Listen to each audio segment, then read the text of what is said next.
Since the hurricane, there have been many groups that have stepped up to help. One Tri-Cities group is helping families who have next to nothing find some joy in the holidays.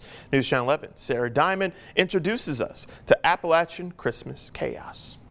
It started with feeding people who had been affected by Helene. We just thought, you know what, we're going to pivot and we're going to start worrying about Christmas.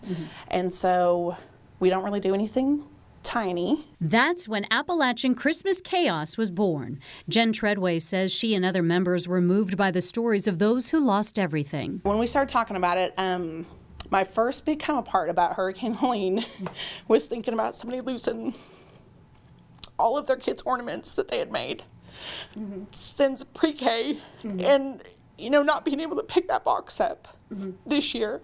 And so Christmas is huge to us. Thanks to donors, workers are busy unpacking boxes and putting up artificial trees. Soon, they will give them to families, along with supplies for a Thanksgiving meal, blankets and pajamas for every family member so they can decorate their tree as a family. They will also receive gifts: one want, one need, and one book.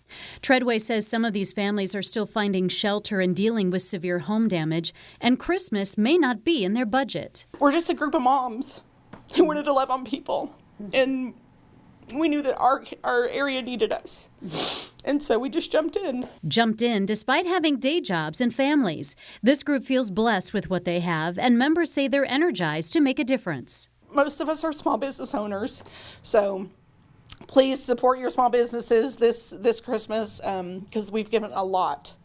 But it's just really just a bunch of moms who wanted to make sure that everybody had Christmas and that we don't have babies sleeping in tents. And so we've just done what has needed to be done. For Community Heroes, I'm Sarah Diamond.